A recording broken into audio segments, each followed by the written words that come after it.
Hola, ¿qué tal? Espero que se encuentren bien. Estamos de vuelta en el podcast político para irnos hoy otra vez a un viaje internacional porque vamos a hablar concretamente de Francia, no tanto del resultado electoral, que ya hice un episodio especial con Balam en el que más o menos nos tratamos de explicar por qué fue que la izquierda derrotó al final a la derecha, sino hoy vamos a reflexionar un poco para explicarnos, en el mejor de los casos, el ascenso de la extrema derecha en Francia. Y para esto, como siempre, saludo a Horacio. ¿Cómo estás? ¿Qué tal, Cristian? Bueno, pues mira, este ¿Qué tema nos trajiste hoy? pues sí, como tú ya lo escribiste bien, pues es un video que extraje del canal de Le Monde en Francia, en este periódico muy famoso.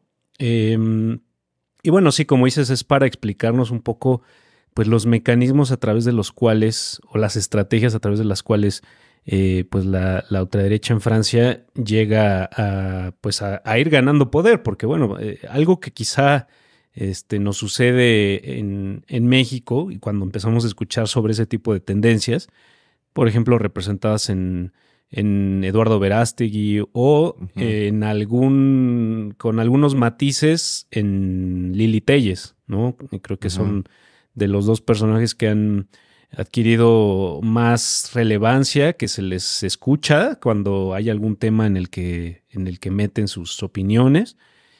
Por ejemplo, ahorita ni más ni menos, ayer escuchaba un comentario, ¿no? Sobre cómo pues ahorita la persona que tenemos más cercana en México a Donald Trump, que pues digamos con los eventos que acaban de ocurrir el fin de semana, parece que se fortalece como candidato a la presidencia de Estados Unidos de nuevo, pues la persona más cercana a él en México, pues es Eduardo Verástegui, ¿no? Podríamos decir Ujú. que es nuestro embajador informal, Sí, él es súper este, fan. con el trumpismo, ¿no? Ujú. Y bueno, entonces, pues bueno, a veces acá en México este tipo de posturas nos parecen a veces, digo, para el punto de vista mesurado quizá, nos parecen demasiado tiradas de los pelos, ¿no? Como muy, como exageradas, ¿no? Como posturas que realmente nadie va a apoyar, ¿no? Y bueno, un poco este video es un ejercicio de imaginación a partir del caso francés, pues para ver si en México este tipo de estrategias de esas posturas podrían en algún momento servir o si de hecho ya están siendo implementadas, ¿no? A lo mejor es un ejercicio de imaginación más que pues de conocimiento, ¿no? Eh, entonces, bueno, para empezar, si quieres, nos saltamos ya a los clips. Eh, un poco este video está en francés, hay que aclarar, ¿no? Yo lo voy es realmente corto, todos estos videos son cortos, y pues yo voy a explicar lo que me gustaría que se vean los videos son las gráficas, ¿no? Están bastante Ok, ilustrativas, ¿no? Y eso creo que es lo que puede aportarnos algo. Yo trataré de explicar lo que haya que explicar de la traducción. Entonces, bueno, sin más, pues lo reproduzco. venga. En este video, pues lo que vamos a ver es pues un poco ver la evolución, ¿no? En la primera gráfica vamos a ver tal cual una gráfica donde se muestra los puntos bajos y altos a los que ha llegado la ultraderecha desde los años 80, me parece que lo muestra, aunque bueno, este ascenso pues lo explican en este video desde los años 70. Me parece que en la gráfica incluso aparece desde esa década, entonces ahí va. En 2024, pour la première fois de son histoire, le Rassemblement national arrive en tête des élections législatives. L'alternance est à portée de main. Pourtant, 50 ans plus tôt, ce parti dépassait à peine 1% des voix. Et depuis, le fond de son programme n'a pas vraiment changé. Préférer les Français aux immigrés. Je vais vous parler de priorité nationale. Les Français seront prioritaires et nous instaurerons dans la Constitution la priorité nationale. Alors, que s'est-il passé? Dans sa conquête du pouvoir, le Rassemblement national a... Bueno, en esta gráfica entonces podemos ver nosotros, digo, el video de hecho empieza describiendo el estado más reciente en el que está la ultraderecha, que fue no, en el momento en que se hizo este video, todavía se especulaba con que el partido de la Asamblea Nacional tenía que es el partido de ultraderecha del que estamos hablando, era puntero. Se hablaba de que tenía oportunidad de ganar las legislativas. Pero ya realmente el estado actual es que no fue así. Hubo un margen estrecho de ventaja para la izquierda, pero bueno, de todos modos, pues ganaron bastantes escaños, me parece. La cuestión es que, pues si vemos la gráfica, vamos a ver que en los años 80, que es el punto más bajo, realmente la ultraderecha pues prácticamente no figuraba, ¿no? Y pues podemos ir viendo hasta el estado actual cómo ha habido pues subidas y bajadas, pero siempre con una tendencia hacia arriba, ¿no? Ha tenido sus puntos más altos en momentos recientes incluso, ¿no? Y bueno, esa sería la cuestión. El video o esta explicación de Le Monde pues inicia incluso desde los años 80, sobre todo no con una figura como la de Marine Le Pen, que es que era la actual contendiente, ¿no? Uh-huh. Sino su padre, que era el reformador del que en los inicios se llamaba Frente Nacional. Ahora estamos hablando de la Asamblea Nacional. Bueno, obviamente en francés son otras palabras, ¿no? Pero bueno, la cuestión es ver cuáles fueron las estrategias que ellos siguieron. Eso es lo que está interesante, y el video lo explica de una manera muy esquemática. Sí, nada más déjame comentar rápido porque no sé si es casualidad que hay como dos rupturas hacia arriba en cuestión de las preferencias para la extrema derecha en Francia, que una es muy clara, es la más clara, en 2007, que fue el año de la crisis financiera, del crack financiero, que ahí se ve que tuvo un auge brutal de varios puntos, y un poco también después del ataque a las Torres Gemelas en 2001.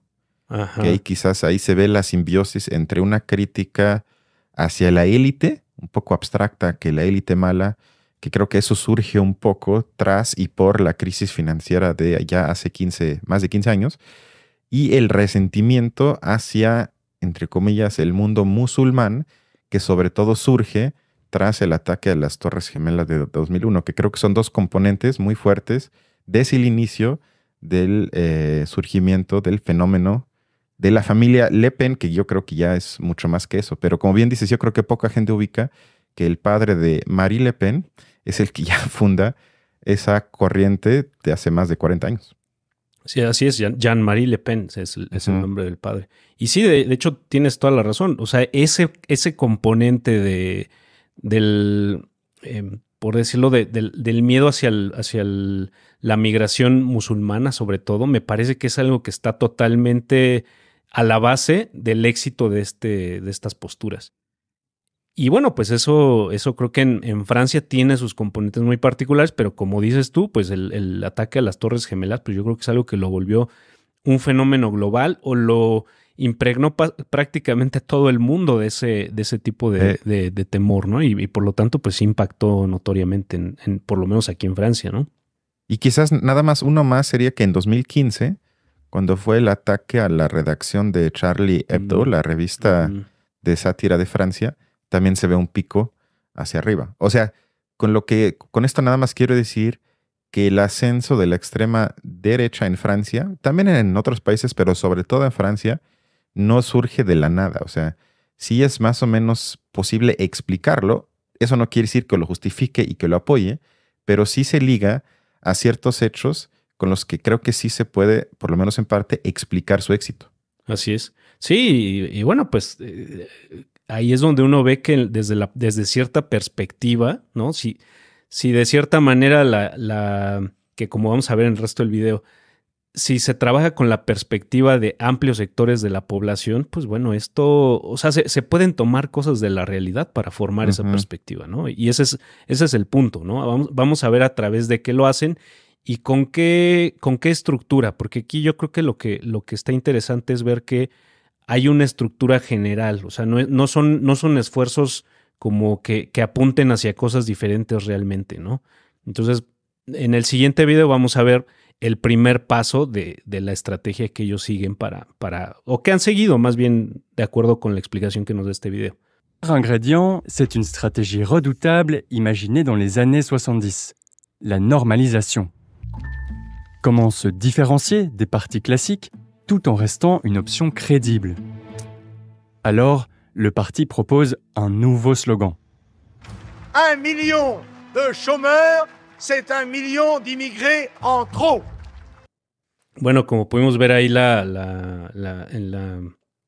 en esta parte, que es el primer paso de la estrategia que según este video siguió el Frente Nacional en ese momento, justo a partir de esta figura de Jean-Marie Le Pen, es que algo que resalta es que, pues en efecto, sí hace como este contraste en el video de que estos personajes sí apoyaban ideas neofascistas incluso, ¿no? Se refiere con esa palabra. Eso quizá no salió en esta parte del video. Alguien, si gustan, pueden consultarlo en el canal de YouTube de Le Monde.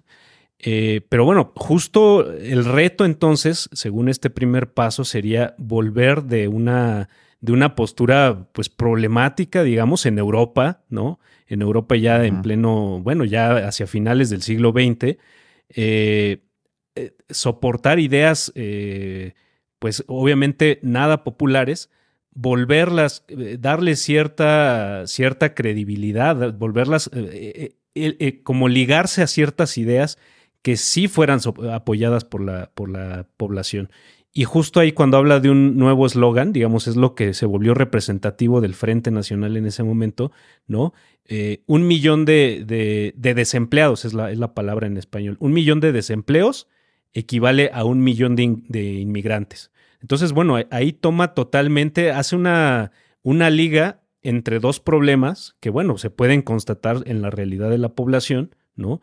El desempleo y la inmigración. Digo, cada una, digamos, supongo que si se analizara por su parte, pues tendría sus propias raíces, sus propias circunstancias, pero a través de ese eslogan lo que el Frente Nacional hace es asociar el problema del desempleo con, ¿no? Incluso en términos numéricos, ¿no? 1 millón de desempleados son 1 millón de inmigrantes. Entonces, bueno, de ahí no necesitan pues la extrema derecha realmente convencer de sus ideas más, que uno diría más características, ¿no? Si estamos hablando de posturas neofascistas, pero sí de ciertos problemas que la población general puede constatar. Y eso es a lo que se refiere este primer paso, ¿no? Ganar algo de credibilidad, ¿no? O sea, no sentir que la población no reciba directamente ideas que pues ya de entrada van a ser rechazadas, ¿no? Sí, tienes un punto ahí porque creo que lo que hace la extrema derecha en todo el mundo, pero creo que Francia es como el laboratorio en el que mejor ha funcionado y luego se copió en otros países, fue que trasladaron el antagonismo o la lucha hacia afuera. Es decir, que ya no es un problema entre quizás franceses, los que tienen más, los que tienen menos, los que explotan unos a otros, sino el problema es la amenaza desde afuera. Y el problema son los que vienen de afuera, los que no son parte de, y como dices, igualar el desempleo con el número de inmigración, con eso haces accesible a la gente aparentemente explicar por qué no tienen empleo. Porque uno hace entonces la suma, que parece muy fácil, si 1 más 1 es 2, claro. Entonces, si expulsamos a ese millón, yo ya voy a tener un empleo. Cuando todo mundo, si lo complicas un poco, sabe que eso tiene muy poco que ver. Y sobre todo que ni siquiera, que también sería interesante, se hable de qué tipo de trabajos. Porque en gran parte es similar al caso de los mexicanos en Estados Unidos, que como dijo nuestro gran expresidente Fox, que hacen trabajos que ni los, ¿cómo dijo? Que ni los negros quieren hacer. Sí, que ni los negros quieren hacer. Siempre en su forma muy ilustrada de explicar las cosas. Y no es que sea exactamente lo mismo en Francia, pero hay algo ahí. Que estamos hablando de mucha inmigración ilegal, que por ende trabajan por debajo de la ley, por ende les puedes pagar menos, etc. Es decir, aquí no estamos hablando de que le quitan, entre comillas, a la gente de Francia empleos bien pagados que todo francés quisiese realizar, sino la mayoría son empleos. Pudiese, ¿no? Incluso tiene derecho a. Tiene derecho a, exacto. O sea, creo que eso es una sobresimplificación, pero que ha funcionado. Sí, y bueno, aquí ese gran paso además, ¿no? O sea, no solo es asociar ideas a las que la gente les pueda dar cierta validez, ¿no? El desempleo, la migración, sino también además que esas ideas no sean representadas por otras posturas, ¿no? Por eso también está este primer paso, ¿no? De diferenciarse, ¿no? Donde realmente, incluso en esta parte de la gráfica que podemos ver, pues todas las posturas están quizá concentradas y solo quizá despuntan en ciertos aspectos, ¿no? Hay una moderación en general. Quizá eso es lo que también se aprovecha por parte de la extrema derecha, que normalmente las posturas en torno a ciertos temas tienden a la moderación, ¿no? Cuando lo que ellos presentan, pues es una postura totalmente, pues como decimos, aquí diríamos, bueno, disparatada, o que de inicio un votante un poco más mesurado no podría, tendría el cuidado, digamos, de no apoyar, ¿no?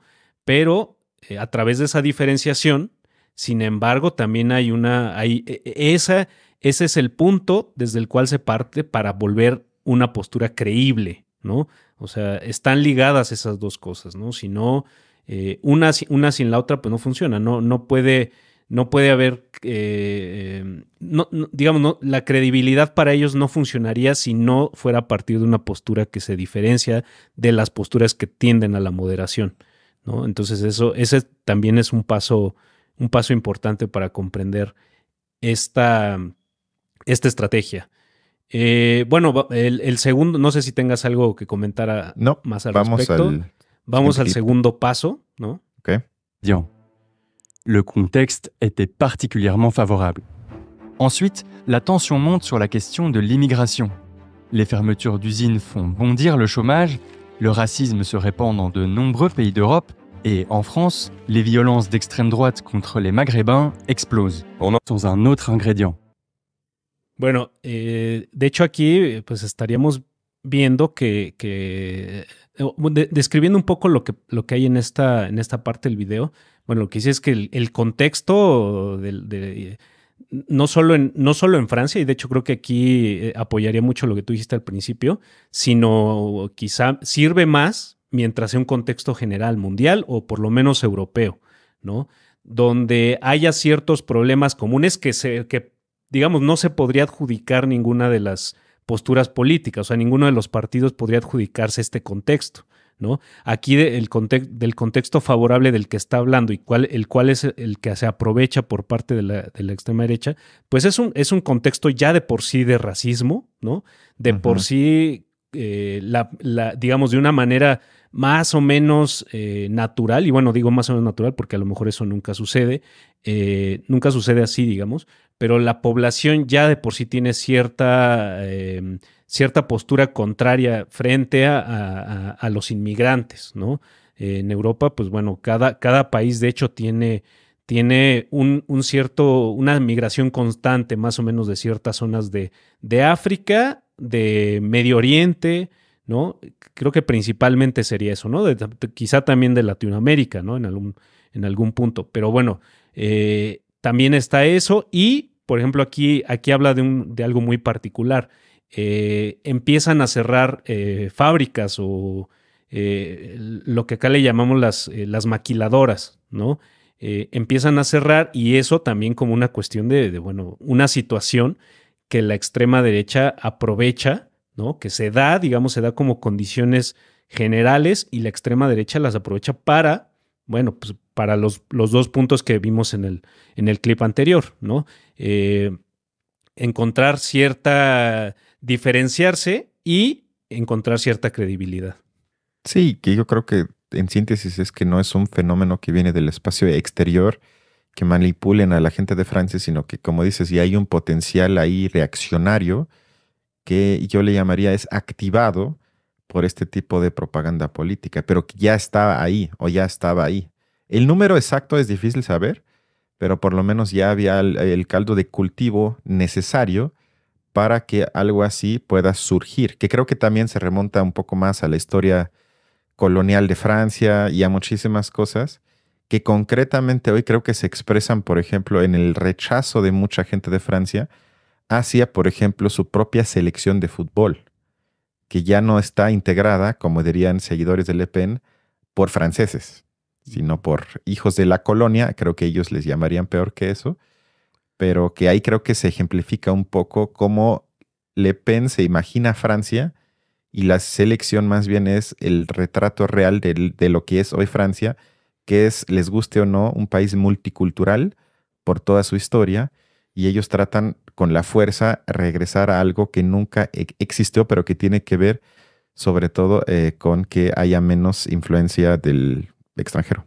Sí, y bueno, de hecho eso explicaría algo que fue muy sonado ahorita que pasó la Eurocopa, ¿no? La postura de alguien como este jugador que ahora es parte del Real Madrid, recuérdame su nombre. Kylian Mbappé. Kylian Mbappé, ¿no? Que bueno, con eso empezó él, digamos, su relevancia en la Eurocopa, que de hecho en la cancha pues casi no la fue, pero por lo menos en sus declaraciones,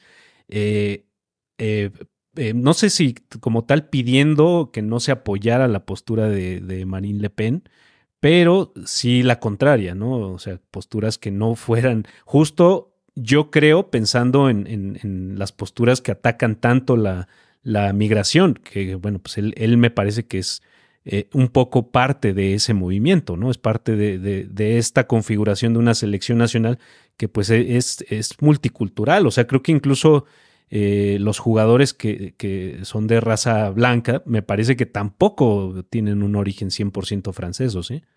No, pues ahí digo, es que nunca hay algo puramente cultural. Exactamente. Eso me parece que es exactamente la fantasía de la extrema derecha, que hubo un momento en el que todos éramos parte puros de una cultura, de una etnia, y que ya luego con la modernidad eso se pervirtió y hay que regresar a esa supuesta pureza. Claro. Como eso nunca existió, exactamente en ese punto consiste lo peligroso de esa ideología. Porque como no es posible, la única forma de llevarnos a eso, pues es a través de, por lo menos, expulsarlos, si no es algo peor que eso. Claro. O sea, tienes que eliminar a tu supuesto enemigo étnico, porque no hay otra forma de llegar a lo que ellos quieren, entre comillas, la pureza étnica. Bueno, pues si te parece bien, pasamos a la tercera parte de esta estrategia, que me parece que, bueno, eso lo vamos a poder reconocer más fácil, ya no hablando tanto solo del caso europeo y francés particularmente, sino también a lo mejor vamos a poder dar mejores ejemplos a partir de nuestra realidad. Le Pen réussit une percée sur un autre front. Il s'invite dans les médias.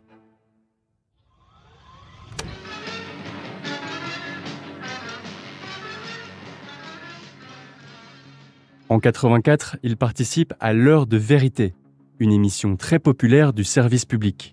Et je voudrais, moi aussi, me lever à mon tour pour tenir une minute de silence en mémoire de tous ceux qui sont tombés sous la dictature communiste dans les camps et au goulag.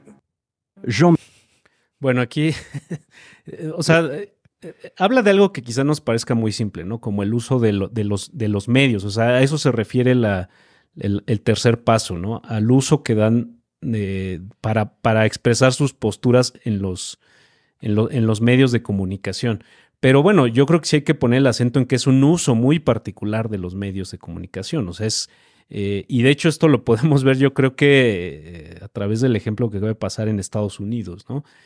Aquí, bueno, voy a explicar primero qué es lo que dice Jean-Marie Le Pen en el video. Pues él lo que dice es que se para, ¿no? Y dice que pide que guardemos un minuto de silencio por las víctimas del comunismo, ¿no? Y se refiere pues a casos históricos, ¿no? Donde el Gulag. El Gulag, sí, justamente. No sé si tú pudieras explicarnos un poquito qué. Bueno, o sea, hay que decir que es cierto que si comparamos, por lo menos, ¿cómo decirlo?, la iluminación histórica que se da a los muertes del fascismo comparado a los millones de muertos que también hubo por dictaduras comunistas, es cierto que se ha puesto mucho más énfasis en lo primero, que yo creo que también en gran parte tiene que ver con la vigencia de esta semilla fascista comparado con la, desde mi punto de vista, ya no vigente posibilidad de un régimen comunista. O sea, estamos por un lado ante el ascenso de algo así, como dijiste al inicio, neofascismo, algunos le llaman autoritarismo, como le quieran llamar, pero eso sigue vigente. En cambio, ya que hablemos de comunismo, pues ese fantasma ya no está presente. Creo que tiene que ver un poco con eso, pero digamos, él se refiere a los, ya no me acuerdo exactamente cuántos millones, pero sobre todo, cuando hablamos del caso chino y también de los gulags de la época de Stalin, estamos hablando de un número que se acerca, por lo menos, a las víctimas del fascismo, y él en un intento de propaganda quiere recordarle a la gente que lo más peligroso no es la extrema derecha, el potencial del fascismo, sino el peligro, en serio, según él, está en el comunismo, porque tuvo tantos millones de muertos y por eso hay que meterle esa memoria histórica otra vez a la gente, porque él siente que eso es lo que falta, para que pierdan un poco, creo que eso fue su idea, el miedo de que apoyen a gente como él. Sí, y de ahí yo es donde agarraría para decir esto, ¿no? Lo podemos reconocer en nuestro caso, ¿no? Simplemente el año pasado que se estaban revisando los libros de texto de la SEP, ¿no? No sé si fue el año pasado o antepasado.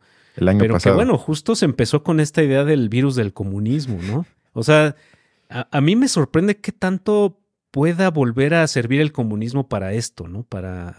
O la idea general que se tiene sobre el comunismo, pues para volver a meter miedo, ¿no? Creo que eso es la cuestión y que se mide a través de ideas muy simples, ¿no? Como el virus del comunismo, ¿no? O el comunismo de Cuba, el comunismo de Venezuela, y en fin, ¿no? Y eso como algo que sí empieza a circular, o sea, se suelta como una idea en algún medio, en el que sea, ¿no? Y empieza a circular, ¿no? Lo suelta cierto personaje mediático y ahí va, ¿no?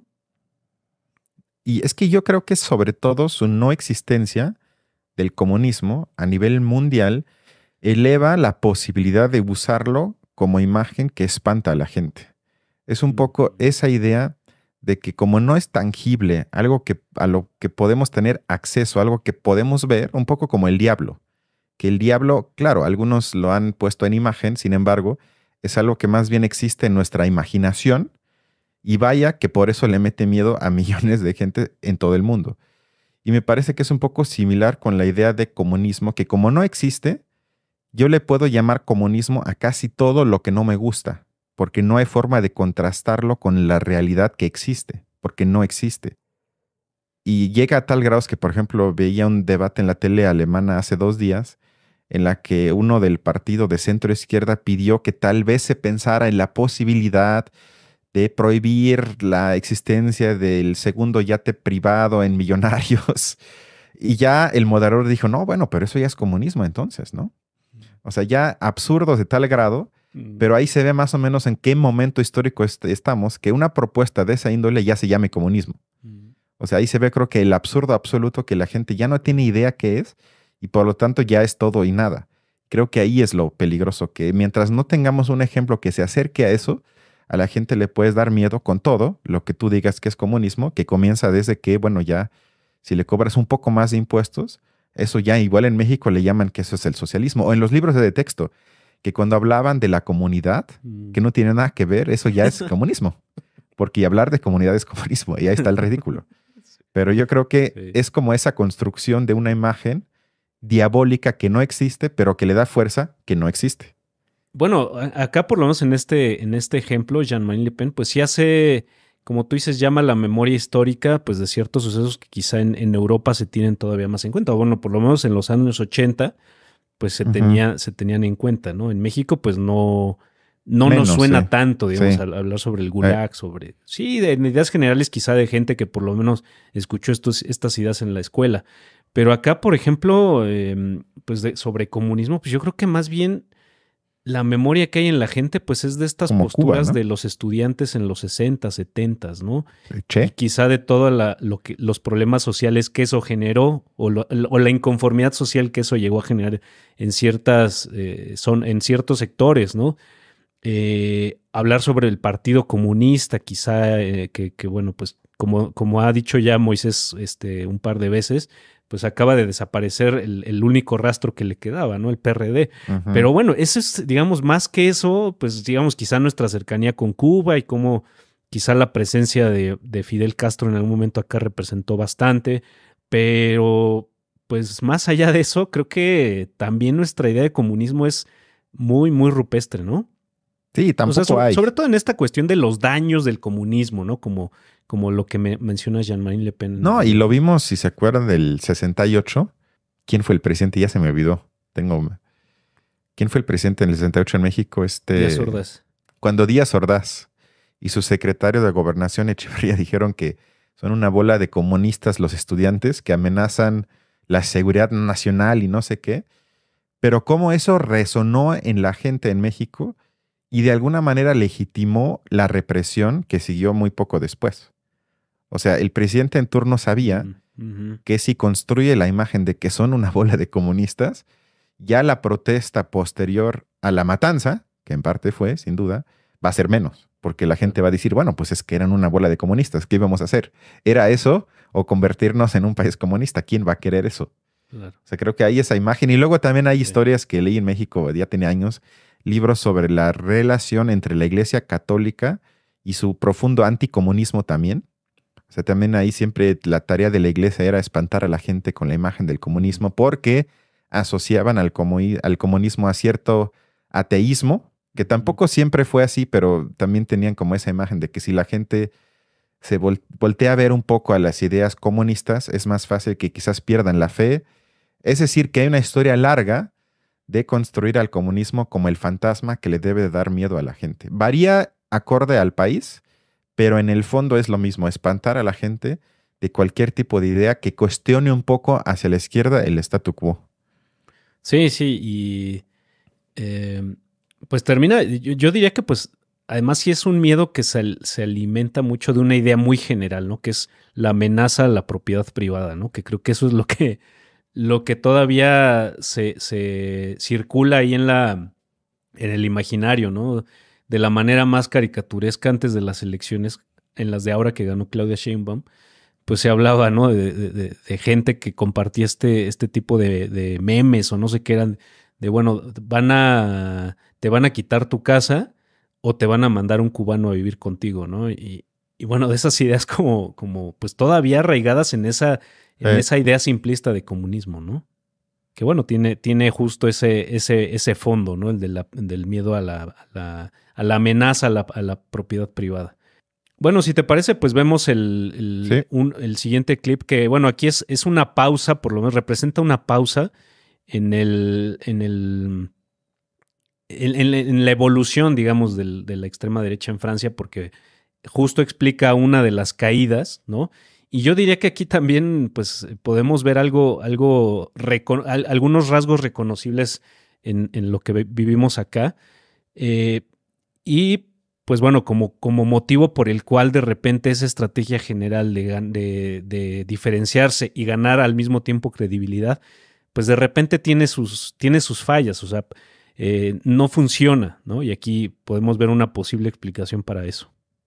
En 87, à la radio, il dit ceci. Et je ne dis pas que les chambres à gaz n'ont pas existé, mais je crois que c'est un point de détail de l'histoire de la Deuxième Guerre mondiale. Cette déclaration diabolise Le Pen pendant de nombreuses années. Certes, il se différencie, mais il perd aussi en crédibilité. Après 2002, le FN s'écroule. À force de vouloir se différencier, son leader a perdu en crédibilité. Bueno, aquí lo que estamos viendo es por qué se explica esta caída en ese caso creo que todavía era Frente Nacional. Pues porque su líder sacó el cobre, ¿no? La declaración que menciona ahí en el video en radio, lo que dice textualmente Jean-Marie Le Pen es reconociendo, dice, existieron las cámaras de gas, ¿no? Obviamente en referencia a lo que pasó en el Holocausto. Existieron las cámaras de gas, pero dice, es una expresión en francés que más o menos se traduce como punto de detalle, o sea, como algo insignificante, digamos, es algo que no tiene tanta importancia como se le estamos dando, ¿no? Y a partir de eso, pues aquí en el video se explica la caída del partido. ¿Sabes en qué año dijo eso? A ver, o más o menos. Sí lo dice en el video. ¿Sí quieres que lo volvamos a ver? O? A ver si nada más para tener el contexto. En 87, à la radio, il... 87, en 1987. Ok, lo dijo en el 87, sí, porque Ajá. justo a eso iba, que todavía siento que en esa época había entonces una cierta decencia pública de condenar una declaración de ese tipo. Y mi hipótesis es que si nos trasladamos a hoy y el personaje en cuestión o su hija, que es más o menos lo mismo, o por lo menos muy similar, dirían lo mismo, la reacción creo que ya no sería de tanta condena como en ese entonces. Mm, ujú. Y yo lo siento, digo, Trump no ha dicho eso, pero ha, creo que compartido frases similarmente condenables, vamos a llamarle así, y en vez de costarle, ha aumentado en muchos casos su popularidad. Por lo tanto, creo que ya estamos en tiempos, que no me gusta la palabra, pero para que se entienda, de post-verdad absoluta, Ujú. en el que ya eres bien visto si cuestionas, pues básicamente todo, ya el Ujú. sentido común sobre, por ejemplo, las cámaras de gas en el Holocausto, se perdió por completo y creo que ahí se vio que en ese momento, que pues ya tiene casi 40 años, todavía no era así. Porque supongo, digo, tuvo que haber sido que hasta los medios entonces se le echaron encima, lo cuestionaron y por lo tanto entonces perdió un poco de credibilidad y popularidad. Sí, que aquí, justo en la imagen que vemos en el gráfico, ¿no? Que muestra esta idea general de diferenciarse y ser creíble, Ujú, tener credibilidad, vemos cómo pues, se desorbita, digamos, ¿no? En cuanto a la diferenciación, pues sí es una diferenciación que ya lo pone en un nivel de locura, y por el otro lado, pues la credibilidad se pierde por completo, ujú, ¿no? No lo pueden poner en el centro de cierta opinión favorable, ¿no? ujú. De cierto apoyo, ¿no? Em, y que bueno, eso creo que también yo por eso un poco uso la expresión de sacar el cobre, ¿no? Porque bueno, es que eso es lo que pasa con estas posturas, ¿no? Llega un momento donde más allá de tener esta capa, digamos, de estrategia, de marketing, ¿no? Donde se asocian eslogans de cosas que se pueden reconocer como la migración y el desempleo, o sea, cosas que digamos están dentro de la perspectiva mesurada de cualquiera, pueden verse, pueden constatarse y ya solo hace falta desde el marketing pues asociar esas ideas, Ujú. ¿no? Sin embargo, llega un momento donde estos personajes sí sacan una postura muy personal, una postura muy, muy incendiaria, muy de las entrañas, ¿no? Y que sin embargo se nota que sí es de donde nacen sus posturas, ¿no? Bueno, pues digo, y yo aquí usaría nada más como ejemplo, no para profundizar ni mucho menos, pero bueno, pues posturas como las que hemos visto en gente como la de Atypical. Obviamente no son ellos actores políticos, aunque sí presentaron a ciertos actores en algún momento como una estrategia para respaldar a la oposición. Y sí vemos de repente cómo sacan posturas que les nacen, o sea, en las que a veces ni se dan cuenta del problema en el que se están metiendo, ¿no? Y bueno, eso creo que pues también es una cosa común, pero digo, yo te iba a preguntar, o sea, ¿tú pensarías que algo como el Holocausto, digamos, que es quizá de los hechos que han marcado la historia, por lo menos de los últimos 2 siglos, de la manera más fuerte y más que todavía generan algo, incluso en generaciones que ya están muy desconectadas de eso? ¿Tú crees que eso va bajando en intensidad, digamos, la importancia que se le va dando o el lugar que se le va dando como algo que hay que evitar a toda costa? Sí, eso va Desde lo bajando. ideológico, sobre todo. Ujú. Quizás menos en Alemania, por las cuestiones históricas obvias, pero creo que se ve y se vio sobre todo en el conflicto de Israel versus Palestina, que también ya la palabra genocidio y hasta a veces holocausto tiene ya un uso inflacionario, es decir, que ya todo lo es. O no todo, pero ya en muchos casos se usa.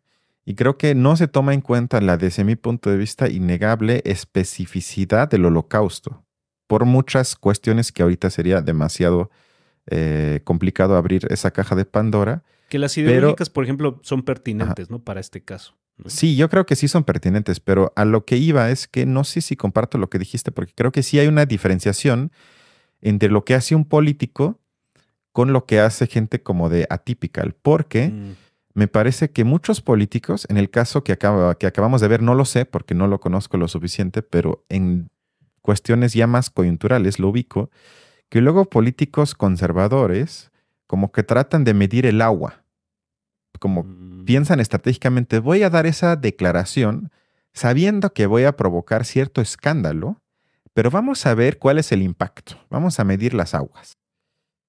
Y luego pasa que declaran, es un escándalo, los denuncian, les reclaman, les llaman locos, se retiran como 3 meses y luego ya otra vez todo el mundo olvidó lo que dijeron hace 3 meses y participan otra vez. Y luego tal vez algunos años más tarde, quizás no él mismo, pero otro miembro del partido, de la misma corriente, declara algo similar y la reacción quizás ya es diferente. Porque la opinión pública, como lo vimos aquí, ya si hablas de cuestiones anti-migración y todo, es mucho más favorable que hace quizás 30, 40 años. Por lo tanto, no sé qué tanto a veces es estrategia para medir las aguas de la opinión pública y qué tanto es, como tú dices, desde las entrañas.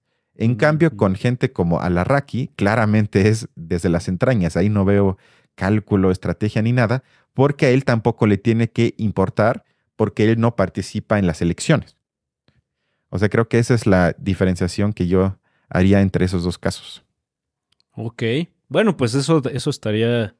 A lo mejor ahí haría falta rascar bien, digamos, porque a lo mejor esto se explicaría por un cambio gradual en el discurso, ¿no? Por lo menos en esos años de Jean-Marie Le Pen, donde quizás sí se fue moviendo hacia esto, hacia una radicalización. Ajá, pero él quizás se adelantó un poco a los tiempos. Puede ser como hipótesis. En sí. Un error de o sea, tú lo explicarías como un error de cálculo más que esta idea de sacar el cobre. Ajá, exacto. Okay. Que quizás él pensó que ya la radicalización hacia su lado estaba más avanzada y en eso se equivocó. Pero viendo lo que hace su hija hoy, pues tan equivocado tampoco estaba. Ok. Bueno, y de hecho, a partir del cuarto paso, que ya es el último, y digamos con eso cerraría la presentación de los clips, creo que un poco te daría la razón con esa cuestión, porque algo de lo que se explica ahí es que, pues bueno, sí hubo una caída, pero también un rebote hacia arriba, ¿no? Un rebote hacia arriba que pasó quizá por circunstancias que no estaban totalmente en el control de esta postura, sino quizá de posturas más moderadas, pero que quizá un poco sí fueron provocadas por esa radicalización, ¿no? Y vamos a ver. Dans les années qui suivent, la tendance s'inverse et le plafond de verre éclate.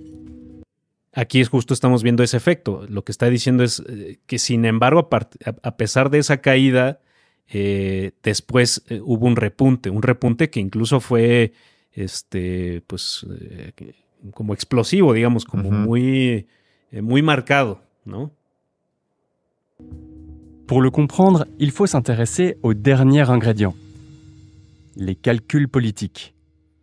En 2007, Nicolas Sarkozy, le candidat de la droite traditionnelle, fait campagne sur des thèmes très similaires à ceux du FN. Et payant, Sarkozy récupère des électeurs de Le Pen. Mais sur le long terme... Bueno, aquí lo que está diciendo es que cuando Sarkozy se lanza, ¿no? Lo que sucede es que, siendo su postura una de derecha, pero como aquí dice, de derecha tradicional, o sea, no de derecha radical o de ultraderecha, varios de los temas que había impulsado el Frente Nacional, ¿no? Se pueden adoptar por parte de esa derecha, ¿no? Y eso sirve para jalar electores desde esa postura, ¿no? Entonces lo que explica aquí es el triunfo de Sarkozy como algo que a lo que abonaron las posturas de la extrema derecha. Sí. ¿Quieres comentar algo? O? No. Okay. Sigue con el clip. Sa stratégie sert surtout le Front National. Progressivement, les thèmes du FN s'imposent dans le débat public. Le parti est bien différencié et peut se concentrer sur sa crédibilité. Entonces lo que empieza a decir aquí es, bueno, lo que terminó pasando es que algo así como que los temas que se pusieron en el debate público, pues terminaban haciendo voltear a ver a la postura de extrema derecha, aunque no fueran ellos los que lo pusieran siempre, ya de todos modos se les sabía como representantes de esos temas o de esas posturas, ¿no? Entonces, pues un poco lo que está diciendo de esta idea general que nos presentó en el principio es que la diferenciación sigue, o sea, eso siguió activo, ¿no? Siguió activo la diferenciación en el sentido de, saben que yo lo dije, o sea, prácticamente el hecho de que lo discutan otros, de que esté en boca de otros, es una consecuencia de que me estén dando la razón, digamos, o equivale a que me están dando a mí la razón, ¿no? Entonces, bueno, yo ahí sigo presente, ¿no? Entonces, como dice el video, pues de lo que el esfuerzo, el esfuerzo al que se deben concentrar todas las, pues digamos, las estrategias, pues es a lograr de nuevo la credibilidad, a lograr cierta preferencia. Il commence par remplacer Le Pen par sa fille, Marine. Moins clivante, mais toujours Le Pen. Esto que dice, bueno, pues entonces vamos a hacerlo a través de otra figura. O sea, es tan fácil como me quito yo que estoy medio loco, ¿no? Y pongo a mi hija. Lo que dice aquí sobre Marine Le Pen, la actual contendiente, es que ella pues es menos tajante, ¿no? O sea, obviamente generando la idea de que, bueno, ella no va a expresar algo como su papá de las cámaras de gas, ¿no? Pero, pues sí, como dice aquí, de todos modos Le Pen, o sea, de todos modos tiene las mismas posturas. Y como algo que no mencioné, pero en el primer clip que puse, algo que dicen, bueno, es que han conservado sus posturas todo el tiempo, o sea, no han cambiado. Realmente incluso hay una parte del video, si lo ven completo en YouTube, donde utilizan ciertas palabras, cierto vocabulario y te muestran cómo lo han ido usando todos sus representantes, todos los representantes de esta postura, ¿no? Entonces, realmente ni siquiera necesitan hacer cambios tan grandes, ¿no? Para lograr este aspecto muy particular de la credibilidad, ¿no? Pues básicamente lo que a veces necesitan es mover figuras y quizá matizar partes del discurso, ¿no? Quizá un poco pensando en lo que tú decías del cálculo político, ver que este tipo de ideas radicales nos llevaron a perder preferencia, ¿no? Pues bueno, corrigen eso, pero no necesariamente te desdigas de todo, porque eso, el contexto político lo irá conservando ciertas partes de lo que tú has a través de lo cual tú te has diferenciado, ¿no? Seguimos, ¿verdad? Sí. À 2 reprises, Marine Le Pen se qualifie pour la finale de la présidentielle. Ses scores sont nettement supérieurs à 2002, mais une majeure partie de l'opinion ne la considère toujours pas crédible pour gouverner. Alors, bueno, aquí dicen que la batalla de Marine Le Pen ha sido la de que la población la considere, le dé cierta preferencia, ¿no? O sea, que eso ha sido una batalla, pero creo que también ahí pues lo que hicieron fue en algún momento poner, o sea, que el que se lanzara fuera otro candidato, ¿no? Creo que contra Macron, creo que compitió alguien más, ¿no? No sé si tú recuerdas quién compitió contra Macron, yo no lo tengo muy presente. ¿En qué año? Pues en la competencia de Macron, que fue en los 2017, algo así, ¿no? Por ahí creo, sí. No, ya no me acuerdo. Porque tuvo que haber sido alguien de centro. Bueno, no, porque de hecho fueron dos más. No, la neta no me acuerdo. Bueno, porque el chiste ya fueron es que tantas elecciones. Ya. Algo que aquí presentan es que, bueno, Marine Le Pen pues no, ha también vivido un proceso. Digo, yo puedo imaginármelo, no sé si también como un proceso en el cual poder aceptar una figura de una mujer en la política tampoco ha sido algo tan sencillo, sobre todo si viene de posturas de extrema derecha. Sí, más conservadoras, sí. Exacto, ¿no? Sí, Entonces, aunque eso ya, digo, cada vez hay más figuras de extrema derecha que también son mujeres. O sea, tampoco para que también se acabe ese cuento de que es un fenómeno exclusivo de hombres. Sin duda hay más hombres, pero tampoco tiene que ver con que sean hombres que eso pase.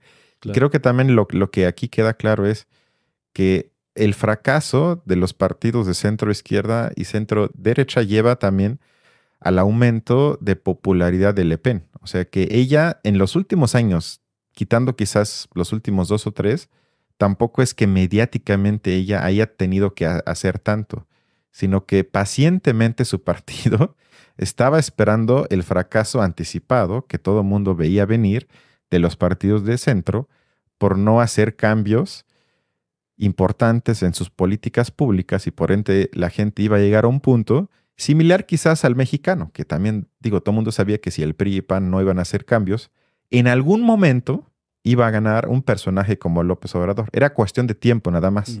Se iba a hacer en el 12 o en el 18, en el 24, pero todo el mundo que se ponía serio sabía que eso iba a suceder. Y en Francia es más o menos similar. Hasta que ya en los últimos años Le Pen otra vez, que yo creo que se atreve a estar más como con propuestas políticas, de intervenir un poco más y demostrar otra vez, yo creo que su extremismo peligroso en muchos sentidos, pero sin que yo creo que ella haya hecho gran cosa. Gran parte también se explica su ascenso en los últimos 5 o 6 años por el desprestigio de los otros partidos. Sí, y justo a eso abona este cuarto punto, ¿no? Sobre el cálculo político, donde, bueno, ya echaste a andar la maquinaria, ya echaste a andar, ya hiciste circular esas ideas y la gente te identifica como quien las promovió, ¿no? Entonces, pues lo que necesitas es ver qué personajes vas a ir tú asociando y cómo vas a hacer ciertos énfasis, me parece, ¿no? Ujú. Que creo que eso es lo que estás diciendo, ¿no? De, bueno, pues justo que Marine Le Pen haga en el discurso visible ciertas posturas, ¿no? Eso creo que quizás es lo que pudimos ver en pues en el proceso que se vivió en Francia recientemente, ¿no? Sí, y lo que a mí me preocupa más es que si bien ahorita la izquierda impidió que ella tuviera la mayoría absoluta, ya la propuesta de todos los que no son parte de su corriente es simplemente votar para impedir que ella gane. Ya no es como voten porque nosotros tenemos las mejores ideas, tenemos propuestas, tenemos el programa, sino voten por nosotros para frenar al fascismo. Y eso históricamente, por lo menos en los casos que yo ubico, que es Alemania e Italia, funciona temporalmente nada más. O sea, le pones ya un último freno a que el fascismo gane, pero pocos años posterior el fascismo se impone. Por lo tanto, yo no festejo tanto, o digamos con menos entusiasmo, lo que pasó en Francia, porque me parece que nada más es algo que temporalmente sirve, pero que a mediano plazo no impide que ella siga subiendo en popularidad. Sí, y porque además es una tendencia que está, creo que probada ya, ¿no? Digamos, si Sí, estamos pensando como tú que nos son mostraste, o sea, desde más de 40 años, Ajá, desde 40 años, con sus lapsos de subida y bajada, pero sí, si haces una línea, vamos del 0.8 al más o menos 30% en 40 años. sí, sí, una tendencia sostenida. Sostenida, sí, y eso sin duda es peligroso. Sí, entonces, bueno, con eso ya terminaría yo la presentación de los clips.